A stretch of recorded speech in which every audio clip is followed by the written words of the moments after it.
aw bisimila sharia bulon kɔnɔ Sherifula Jabara Soka amun kɛra no kan sungani ni waati walasa ka aw hakili dayɛlɛ sharia ale baara cogo la o la an ka mawuleli min an bolo kɔrɔ bi kana hakilina min walawala o hakilina o tɛ dɔwɛrɛ o de ye polisiw jɔyɔrɔ a bɛ fɔ min ma ko contravention an ka bi hakilina a bɛ o de kan ni o y'a thème ye la gestion de la contravention au Mali l'apport de la police nationale walasa ka jɛmukan in o hakilina in ka walawala an ye ani an ka mawuleli min ɲɔgɔn fɛ ni o ye commandant major de police Adama Kulubali chef VP de la compagnie de la circulation routière CCR ale bɛ an bolo kɔrɔ bi walasa fɛn o fɛn ye contravention ko ye anw tɛ minnu don a la o ka se ka na ɲɛfɔ an ɲɛna an b'an ka minnu kɛ sira kan an kan ka minnu kɛ an ka hakɛ ye minnu ye o ka walawala ɲɛna o la commandant major i bisimila i nana an ka weleli jaabi walasa ka se ka jamanadenw kunnafoni baara min kalifara ala ni o ye siraba yɛrɛ kɔlɔsili bolifɛnw taa ka segin ka nɔgɔya adamadenw cɛ o baara min kalifara nɔ la i nana an ka weleli jaabi walasa ka an ka mɔgɔw lajɛbagaw kunnafoni a diyara n ye i ni baraji kɔnɔ major n'a fɔ an ka bi hakilina bɛ a ka cogo min na ni o ye la gestion de la contravention au Mali compétence de la police nationale o la polisi bolofara min fana bɛnnen don aw ma ni o ye circulation routière compagnie de la circulation routière an b'a fɛ ka na contravention fɛn o fɛn ye contravention ko ye bi a ka di anw ye i ka walawalali k'an ɲɛna walasa an tɛ minnu don a la an k'o don a la voilà donc sisan contravention yɛrɛ an b'a mɛn contravention ni sigiyɔrɔ kelen na ani juge nana u ka kuma ɲɛfɔ an ɲɛna min ye délit ye min ye crime ye an y'o bɛɛ walawala nin studio kelen kɔnɔ mais sisan min ye contravention ye an da ma se o ma o contravention in mun yɛrɛ de don na i bɛ se ka ɲɛfɔli k'an ɲɛna o la bisimila balima mɔgɔw bɛ fo donc min ye i ka question kɔnɔna ye effectivement contravention comme an bɛ bolifɛnko hukumu de kɔnɔ donc sirabakan boli sariyaw de b'a la sariyaw kɔnɔna la n'i ma a batu yɔrɔ dɔ la a fɔra yɔrɔ dɔ fana la n'i ma batu i bɛ se ka ɲangi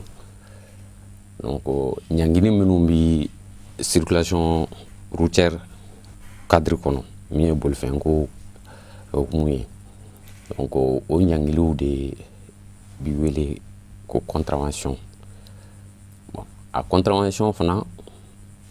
a sigiyɔrɔ ka ca bon a bɔyɔrɔ fana ka ca donc ni k'i b'a o bɔyɔrɔw lajɛ ministres bɛ se ka degré dɔw ta bon hali président de la république yɛrɛ bɛ se ka degré dɔw ta bon ministres ta a bɛ f'o ma arrêté bon président ta o ye degré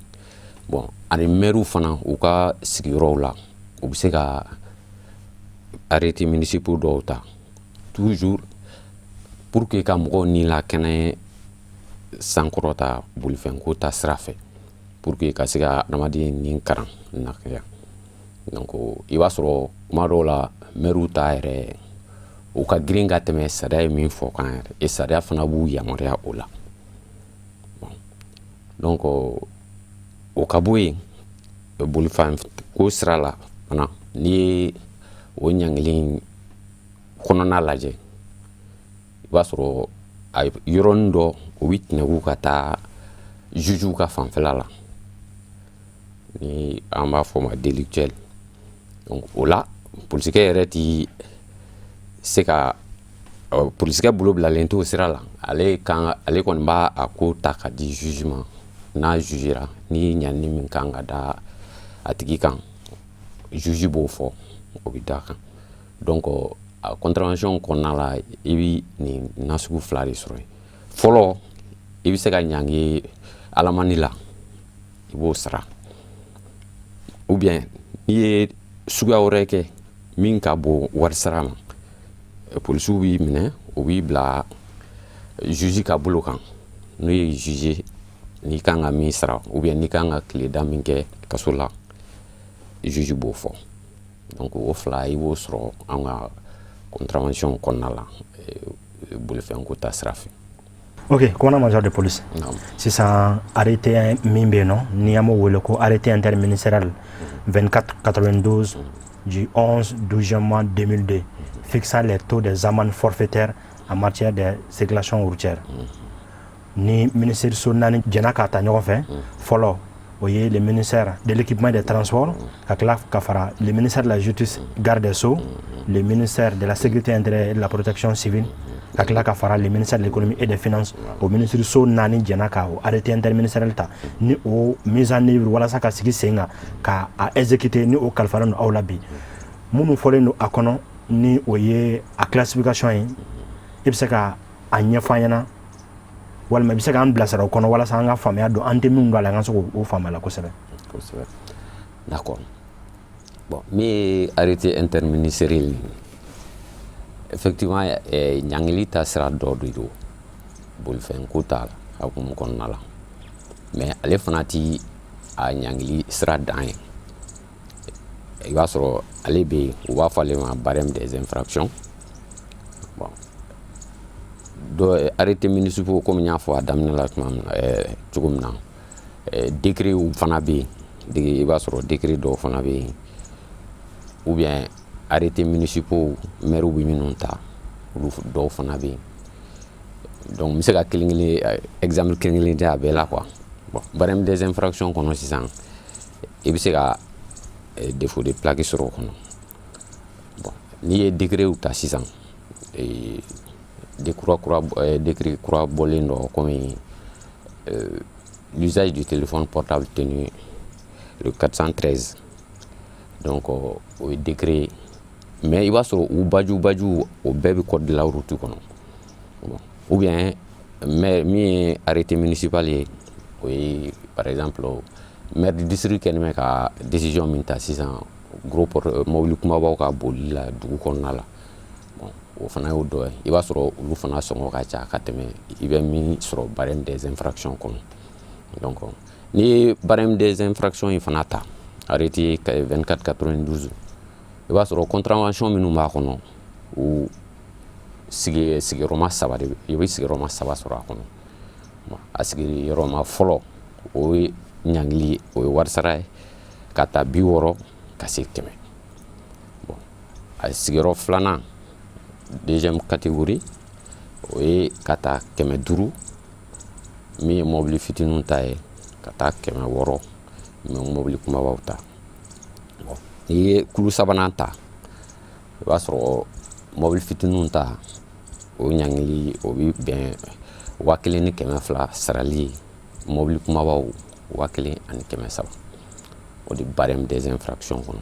Donc i bɛ infraction caman b'a kɔnɔ fɛn o fɛn b'a kɔnɔ u ye fɛn o fɛn cité n'i ye o kɛ a fɔra i bɛ nin de sara sariya sira fɛ donc i tɛ se ka tɛmɛ sarali la o barème ye min fɔ i tɛ se ka tɛmɛ o kan. Donc kuma bɛɛ ɲangilikɛlaw u wajibiyalen don barème ye min fɔ u k'o sɛbɛn mɔgɔw. Kɔnɔ major de police halisa an b'a fɛ k'a dɔn i bɔra ka classification fɔ min ye fɔlɔ ye filanan fo ka se sabanan ma mais o kɔnɔna na sisan est ce que i bɛ se ka danfarani dɔ fɔ an ɲɛna misali la n'i ye fɛn jɛni o bɛ bila jumɛn kɔnɔ ni fari t'i ka bolifɛn na o bɛ bila jumɛn kɔnɔ n'i yɛrɛ ye san interdit boli o bɛ bila jumɛn kɔnɔ pour que an k'o dɔn. D'accord, n y'a faamuya. Donc comme n y'a fɔ cogo min kulu saba de don. Bon, kulu fɔlɔ o min wari sara bɛ bɔ 60 ka se 100 ma. Bon, o kulu in na i b'a sɔrɔ nɛgɛsotigiw ani moteur minnu puissance ma bon kosɛbɛ bébé ni cyclomoteur ninnu. Donc o la ni olu kan ka ɲangi sisan ni k'i bɛ nɛgɛso ta ni fari t'a la n'i y'o minɛ 60 i b'o sɛbɛn a kun. Bon, o ye kulu fɔlɔ ta ye parce que o ɲangili kɔnɔ i man ka bɔ 60 ni 200 cɛ la. Bon, n'i ye kulu filanan ta min sarali bɛ daminɛ 500 ka taa se 600 ma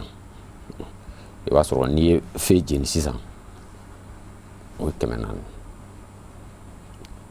ni o 400 parce que arrêté in kɔnɔna la effectivement a fɔra 500 mais ni a walawalantiya i b'a sɔrɔ 400 sɛbɛnnen bɛ page dɔw kan donc a kumani an y'a remarque kɛ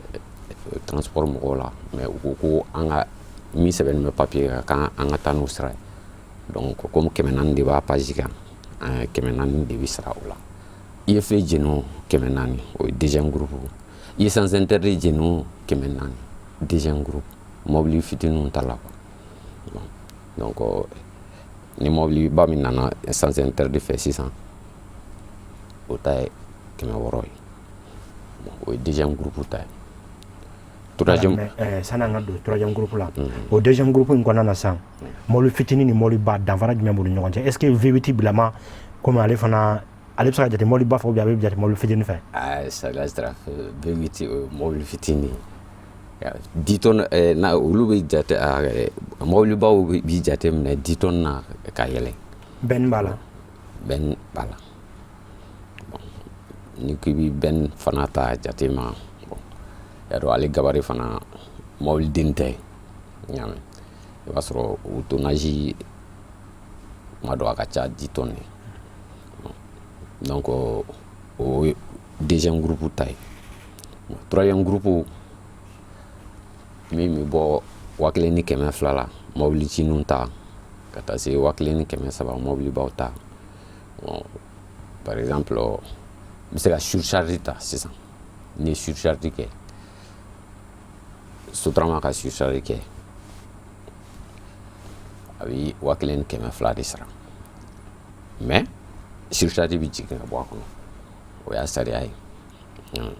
ou bien ni ye mobili plaki kelen boli kelen binna i ma a ɲɛɲini ka a remplacer i continue ni ka boli ni kelen ye i bɛ se ka ɲango fana la donc ni mobiliba y'o kɛ sisan o b'a sɔrɔ o ye 1300 ye donc o ye troisième groupe ta ye donc o ye barème des infractions kɔnɔna ye komi n y'a fɔ yarɔ a daminɛ la n ko i man ka tɛmɛ wari da min fɔlen bɛ barème kɔnɔ i man ka tɛmɛ o kan o bɛ yen mais n bɛ arrêté municipaux fana ta fɔ ka fara kan pour que mɔgɔw ka danfara dɔn ko 1300 in effectivement o ye barème kɔnɔna ta ye sariya y'o sigi mais maires fana u ka domaine kɔnɔ u ka duguw kɔnɔ olu bɛ se ka sariya ta min ka girin ni min bɛ barème des infractions kɔnɔ donc o de ye cadre kɔnɔna n ye mɔbilibaw ka bolili fɔ Bamakɔ yan n ko maire ye arrêté municipal dɔ ta min bɛ o régler donc o sɔngɔ o ka ca ni 1300 ye ou bien n ye coup téléphonique min fɔ ou bien vitre teintée olu bɛɛ décret o ye mais ni y'o décret ninnu fɛ ou bien maire bɛ fɛn o fɛn fana ta i b'a sɔrɔ a bɛɛ bɛ code de la route kɔnɔ a bɛɛ ju bɛ code de la route kɔnɔ mais u wari sarata u alamaniw de tɛ kelen voilà. D'accord mais sisan commandant major hali sisan ninnu kɔnɔ dɔw bɛ yen nɔ an b'a fɛ k'olu fana faranfasiya dɔn i n'a fɔ mobili papier dɔ dafalen tɛ misali la visite technique kan ka kɛ mobili la an b'a ye VNT bɛ k'a la assurance bɛ k'a la mais ni olu dɔ lajɛlen ye moto bolifɛn jɛ précisément mobili jɛ donc n'a minɛna la o condamnation bɛ bila minɛ jumɛn kɔnɔ o bɛ bila classe jumɛn kɔnɔ o bɛ bila kulu sabanan de kɔnɔ parce que o ɲangili ni visite technique bannen don ou bien ni carte grise fana périmelen don o ɲangili bɛ taa 1200 mobili denninw 1300 mobili baw donc et puis ale bɛ troisième catégorie de contravention na min ye kulu sabanan ye quoi. D'accord donc sisan musaka ninnu o sarali siraw an b'a fɛ ka o de ɲɛdɔn sisan musaka ninnu bɛ sara cogo jumɛn fɛ i n'a fɔ a sɛbɛntiyalen don fɛn kɔnɔ cogo min na arrêté y'a ɲɛfɔ arrêté interministériel y'a ɲɛfɔ mais bɛ tila ka arrêté municipal mun ta i da sera téléphone ci ma ka i to bolifɛn kɔnɔ ka téléphone ci yara i da bɔra ka so ma ko o wari ka ca donc k'o montant yɛrɛ k'o fana fɔ an ɲɛna ka d'a kan. Kosɛbɛ. Bon, effectivement a sarali cogo n y'a fɔ cogo min kuma daminɛ la, sarali cogo dɔ bɛ yen i bɛ se ka alamani sara polisikɛ yɛrɛ fɛ yen, a bɛ reçu quittance trésor quittance a b'a a ko kɔnɔ, a bɛ o reçu tigɛ ka d'i ma min b'a jira ko a saralen don, o wari o bɛ taa trésor la. Bon, ou bien ni n ye min fɔ juge ta fanfɛla la kuma daminɛ, min ye bolifɛn to cogoya ye hali bi. Par exemple n'i ye dulɔ min ka mobili boli sisan, n'i minɛn'o la, polisikɛ tɛ se ka wari f'i ye directement k'i ka o sara. Olu b'i minɛ u b'i bila juge ka bolo kan. Ni i jugera tribunal la, n'i kan ka min sara, tuma dɔ a bɛ se ka kɛ wari sara ye, tuma dɔ kasolata bɛ bɔ a la, mais o bɛɛ bɛ dépend juge yɛrɛ bolo. Min kɔni bɛ kɛ anw kɔni ka service la, o ye amende forfaitaire ninnu a wari n'a sarala, reçu bɛ sɛbɛn ka d'i ma, donc i b'i ka reçu garder min b'a jira k'i ka lamani sara. O reçu souci ninnu fana min ye quittance ye, olu o bɛ kɛ anw ka registre bolo, do semaine o semaine a bɛ taa dépôt a verser trésor public la. D'accord, mais est ce que a sarali sira kun i n'a fɔ y'a fɔ cogo min na polisikɛ y'i minɛ yɔrɔ min na sariya b'a fɔ k'i k'a sara ye, mais est ce que n'an ye misali ta Bamakɔ kɔnɔna kan, est ce que o baara o daminɛna sisan an y'a ye hali n'a sɔrɔ ministre bɔra ka remise dɔ kɛ a ka ɲɛmaa ye n'o ye police directeur général ye k'a d'a ma, est ce que an bɛ yɔrɔ min na ko bi o quittance ninnu dili daminɛna polisiw fɛ, n'i ye infraction kɛ yɔrɔ min na misali la i da sera ma ko 400, 1300 n'a bilara kolo min kɔnɔ k'a wari sara, est ce que a bɛ sara en espèce, est ce que o daminɛna sisan? Bon, sisan a bɛ se ka sara en espèce kɛ, mais e bɛ ka ko fila don ɲɔgɔn na. Ministre ye carnet minnu di o don olu ma se terrain kan fɔlɔ, mais a bɛna kɛ incessamment, an bɛ labɛn de la pour que ka a bila terrain kan. O la ni a dir'i ma, n'i sera k'a sara o don salam fatiha, n'i ma se k'a sara komi a sɛbɛnlen b'a kɔnɔ tile 8 de y'a délai ye, ni o tile 8 tɛmɛna n'i ma taa sara sariya b'i nɔ minɛ. Bon, o ye o côté ye,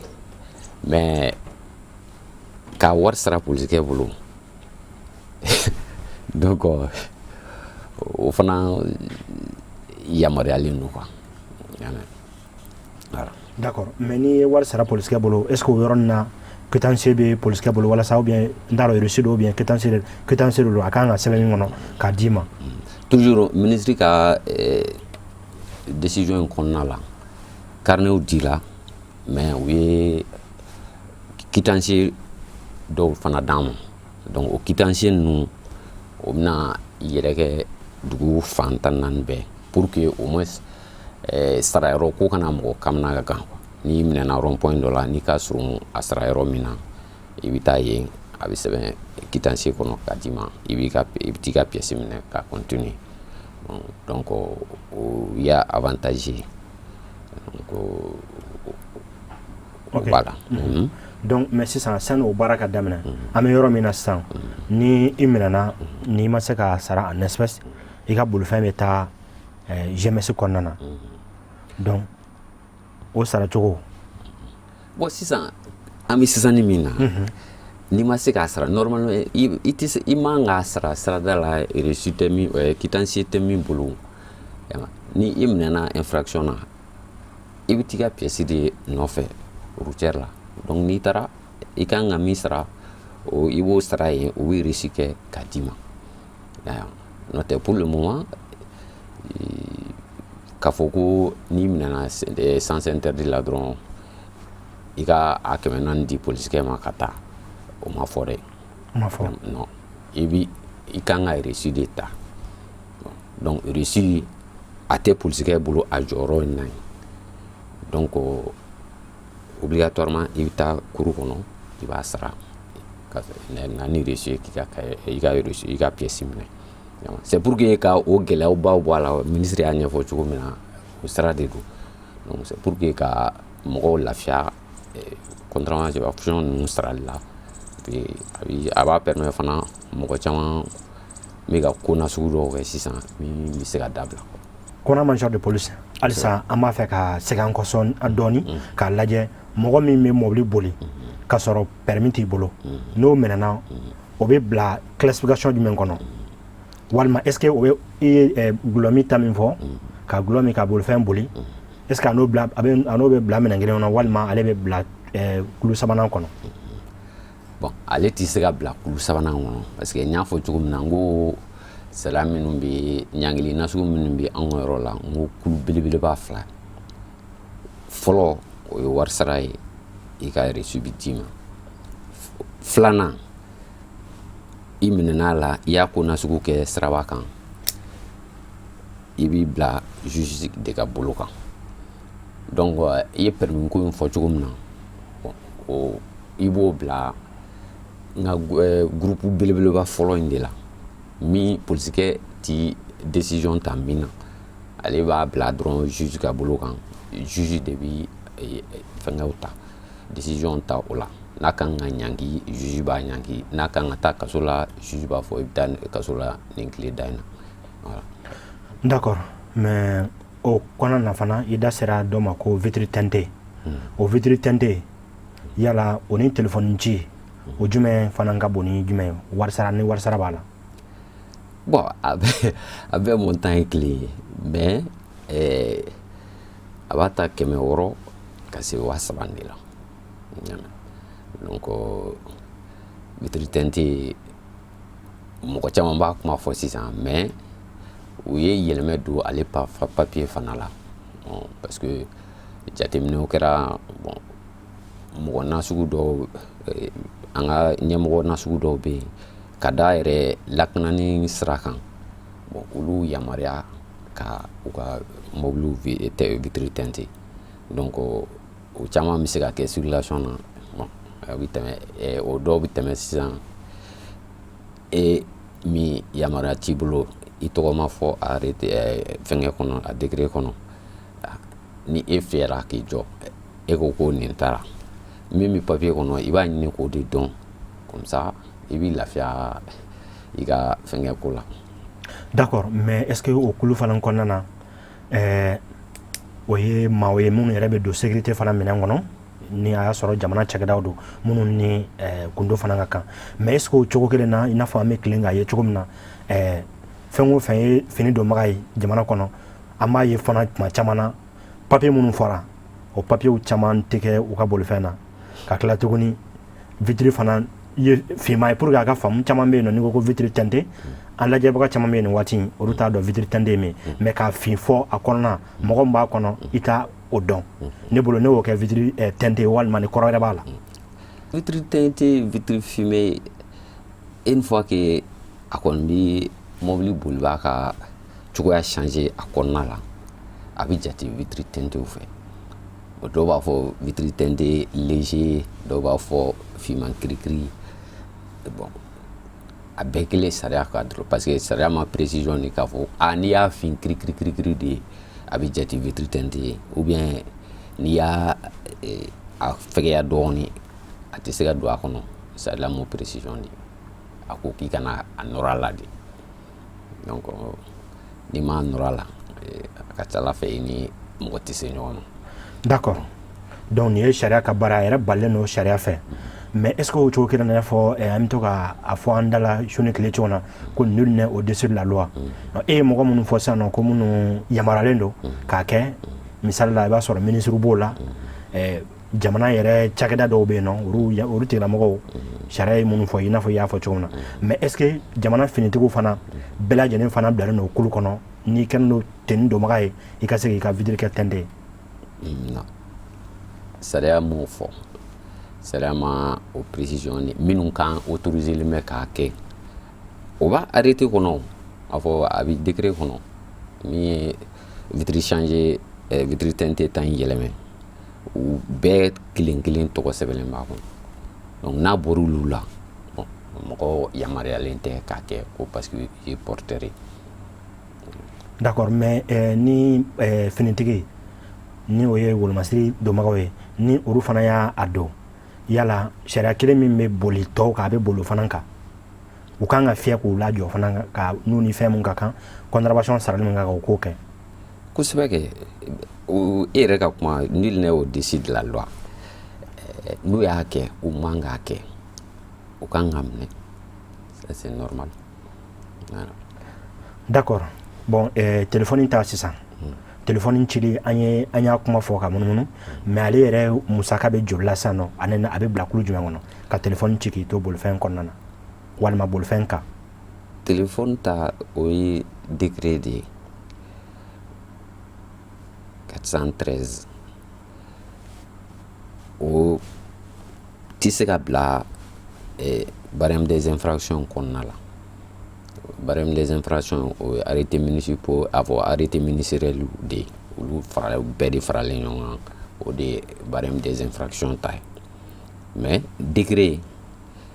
o bɔyɔrɔ fana ka jan ka girin dɔɔni ka tɛmɛ fɛngɛ barème des infractions kan comme n y'a fɔ cogo min na mais toujours i b'a sɔrɔ a décision ninnu bɛ ta mɔgɔw yɛrɛ ni makarali de kosɔn. Donc n'i ye par exemple n'i ye vitre teintée in lajɛ sisan fɔlɔ a kun ti fɛngɛ kɔnɔ code de la route kɔnɔ mais a sɛbɛnma mauvais champ de visibilité donc o article in de yɛlɛmɛna président fɛ pour que ka a sanction gɛlɛya dɔɔni élevé compte tenu a kun bɛna a nana ni insécurité min ye a kumani. Donc c'est pour que ka mɔgɔw ladɔnniya u ka se ka o fɛn nasugu dabila quoi. D'accord, mais téléphone ci musaka est-ce que i bɛ se k'i da don a musaka la k'a ɲɛfɔ an na sariya yɛrɛ min fɔ a la. Téléphone ci n'i y'a kɛ i minɛna la ka taa 600 ka taa se 3000 o ye téléphone ci. Moto ko t'o la mobili ko t'o la. Non, moto ko t'o la mobili ko t'o la on m'a précisé mais comme sariya ta sira fɛ n'i ye téléphone yɛrɛ tiɲɛlikɛ ɲɔ lajɛ bon mɔgɔw tɛ se ka fɔ k'i bi bere dɔgɔmani ta o kama bere min b'i bolo min bɛ se ka i yɛrɛ lakana ka mɔgɔ wɛrɛ lakana i b'o tigilamɔgɔ de ta i b'o o bere nasugu de ta tigilamɔgɔ kama c'est pourquoi i b'a sɔrɔ kuma bɛɛ n'i minɛna la i bɛ 3000 de sara parce que c'est o y'a dan ye. D'accord. Donc mais o cogo kelen na sisan ka an ta jamukan yɛrɛ kuncɛ fan na an b'a fɛ ka dɔn min ye CCR ye compagnie de circulation routière hakili a bɛ fɔ o cogo kelen o cogo la routière a dɔnnen n'o ye kosɛbɛ o baara kɔnɔ a cakɛlaw u bɛ tile kɔrɔ su ani tile donc baara min kalifalen n'o la an b'a ye mɔgɔw a kuma bɛ munumunu mais ni an ye a occasion sɔrɔ ka ɲininkali kɛ an b'a fɛ ka faranfasiya dɔn a ko in na parce que jamanadenya sigilen don o de kama droit devoir et participation donc an b'a mɛn k'a fɔ ko ni polisikɛ y'i ka pièce minɛ misali la carte grise walima permis minɛ ko a kan ka papier dɔ sɛbɛn k'a d'i ma min bɛ se k'ale yɛrɛ identifier yala o kuma in an ka kuma mɛnlen don walima sariya yɛrɛ ye mun fɔ a la. E yɛrɛ hakilila kuma nin y'a yɛrɛ fɔ ka ban koyi parce que i yɛrɛ ministre y'o don a bɛ ka papier carnet di normalement n'i ka pièce minɛna carnet de kan ka d'i ma o ye sariya ta sira ye mais a ntanya de y'a to a bɛ kɛ sisan donc famaw y'a ye effectivement a kɔlɔlɔ a ka bon pièces bɛ se ka tunun a la bon donc kuma dɔ i b'i ka pièce minɛbaga ɲini i t'a ye o bɛɛ b'a kɔnɔna la donc c'est pour que ka o bɛɛ éviter carnet ko in a kun bɛ yen fɔlɔ dɛ mais segin kɛra a kan ka sɔrɔ ka sira wɛrɛ ta min bi a to a bɛ kɛ fɛn giriman fana ye ou bien fɛn nafaman fana ye parce que délai n'i ye a délai min sɛbɛnlen b'a kan carnet in kan 8 jours de b'a kan sariya ye 8 jours de fɔ normalement fɔlɔ polisi kun ye min dilan o ye 24 heures ye mais sariya tile 8 o bɔra sariya sunba yɛrɛ de kɔnɔ donc a bɛna kɛ o de donc n'a ko ni polisikɛ kɔni n'a y'i ka fɛngɛ minɛ a kan ka o carnet a fɔ o volet nasugu de d'i ma. D'accord. Donc kɔnɔ major o cogo kelen na min ye minɛli an b'a fɔ kuma an b'a mɛn kuma dɔ o cogo kelen na k'a fɔ ko ni i ka papier dɔ kan ka minɛ ko polisikɛ kan ka gan don a tɛgɛ la ko walasa ka minɛ yala o kuma in sariya ye mun fɔ la o ye anw ka miiri wa walima baara yɛrɛ kɛcogo la o de don. o y'o tigilamɔgɔw ka miiri ye n'o tɛ sariya m'o fɔ dɛ polisikɛ bɛ gan don a nɔgɔlen don ou bien mun de b'a la sariya ma ganko kuma fɔ pièce minɛ la kodɔnbaliya bɛ se ka dɔw bila a fɔli la mais sariya tɛ yɛrɛ ka jateminɛ kɛ e adamaden ni adamaden sariya ka bɔ yen e b'a fɔ ne ka gan don n bolo la ka papier minɛ e bolo mun na ni kun t'a la c'est que ou bien i bɛ ɲugunna ou bien i tɛ fɛ i ka papier ka nɔgɔ kɔrɔ sariya m'o prévoir dɛ mɔgɔ minnu b'a kɛ kɔni vraiment ko kɛta tɛ et puis vraiment an b'a ɲini u fɛ u k'a dabila. D'accord. Kumana major jamukan sera kuncɛyɔrɔ la sisan gɛlɛyaba jumɛnw bɛ CSR yɛrɛ kan min ye police routière ye a ka baara kɔnɔ. An ka baara kɔnɔ a gɛlɛya bɛ yen mais on est obligé ka gɛlɛya in gérer parce que ni n ko gɛlɛya bɛ yen a gɛlɛya belebeleba yɛrɛ ye mɔgɔw ka fanga kan sɔsɔli quoi parce que caman n'i ye infraction lajɛ sisan mɔgɔw bɛ minnu kɛ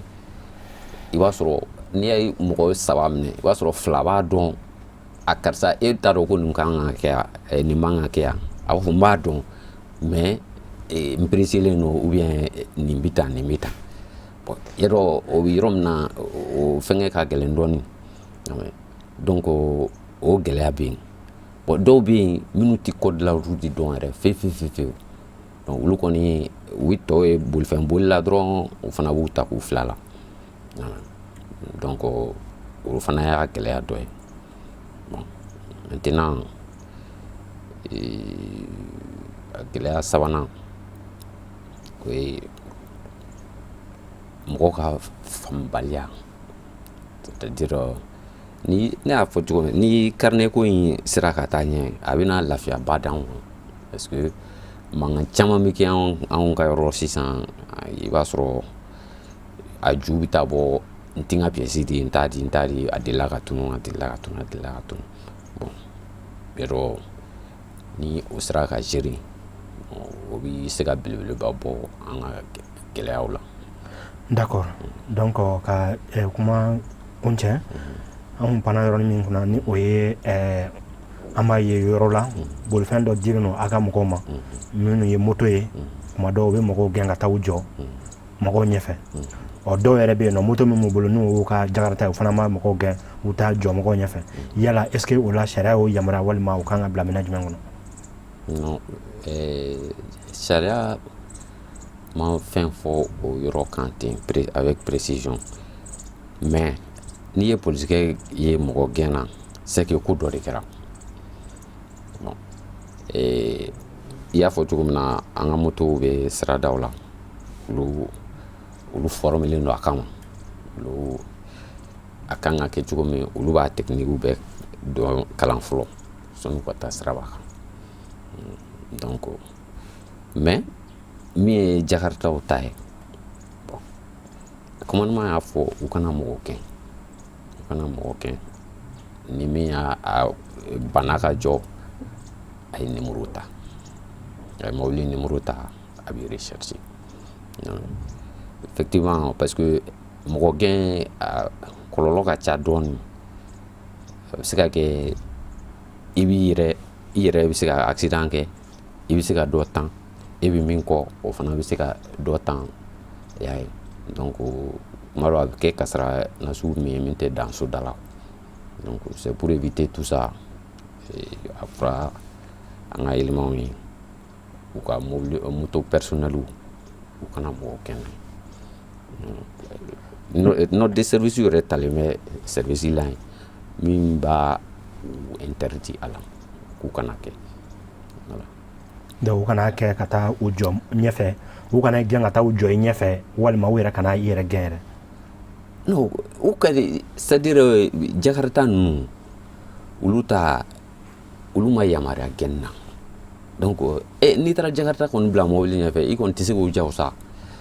A bɛ se ka kɛ mobile b'i yɛlɛ kan ou bien a b'i tan cogoya dɔ la. Polisi ka baara tɛ o ye, polisi bɛ mɔgɔ invité de i k'i garer